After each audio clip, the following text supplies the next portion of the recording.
Proses asistensi dan gelar perkara, di mana proses tersebut melibatkan ahli dan pengawas, baik dari eksternal maupun internal.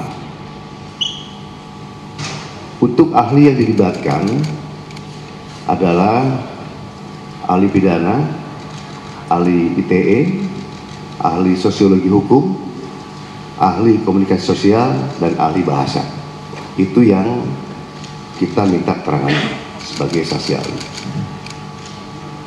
Selanjutnya perlu kami sampaikan bahwa gelar perkara penetapan tersangka yang dilaksanakan di Direktorat Reserse Kriminal Umum juga melibatkan dari eksternal, ya, dari Wasda, dari Wasidik, ya, Propam, dan juga Bitkum, dengan dukungan hasil penyidikan yang komprehensif, ilmiah, dan pemeriksaan berbagai ahli dari bidangnya masing-masing. Berdasarkan hasil penyidikan, kami menetapkan 8 orang sebagai tersangka yang kami bagi dalam 2 klaster, antara lain 5 tersangka dari klaster pertama yang terdiri atas Lasama, ES, KTR, MRF, RE, dan DHL. Untuk tersangka dari klaster ini dikenakan pasal 310 dan atau pasal 311 dan atau pasal 160 KUHP, dan atau pasal 27A junto pasal 45 ayat 4 dan atau pasal 28 ayat 2 junto pasal 45A ayat 2 Undang-Undang ITE. Untuk klaster kedua, ada 3 orang yang akan ditetapkan sebagai tersangka, antara lain atas nama RS, RHS, dan TT.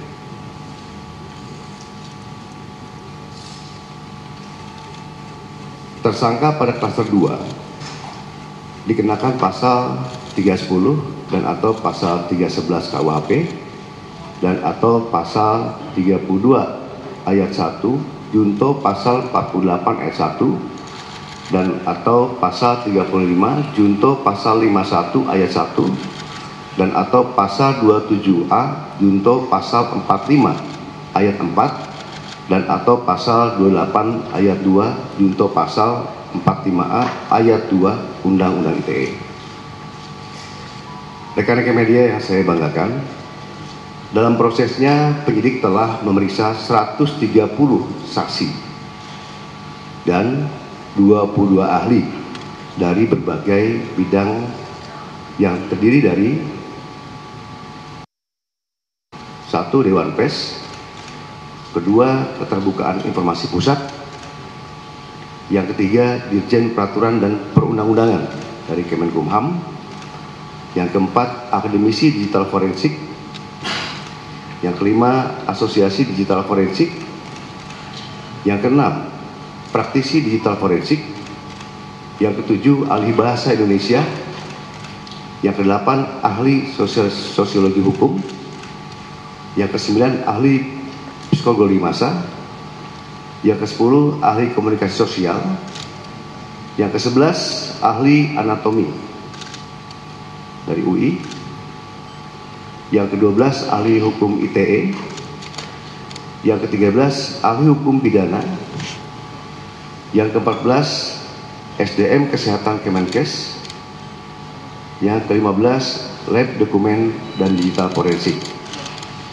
Selain itu, penyidik juga telah menyita 723 item barang bukti termasuk dokumen asli dari Universitas Gadjah Mada yang menegaskan bahwa ijazah Insinyur Joko Widodo adalah asli dan sah.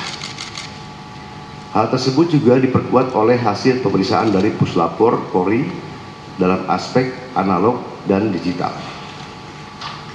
Berdasarkan temuan tersebut, penyidik menyimpulkan bahwa para tersangka telah menyebarkan tuduhan palsu dan melakukan edit serta manipulasi digital terhadap dokumen ijazah dengan metode analisis yang tidak ilmiah dan menyesatkan publik.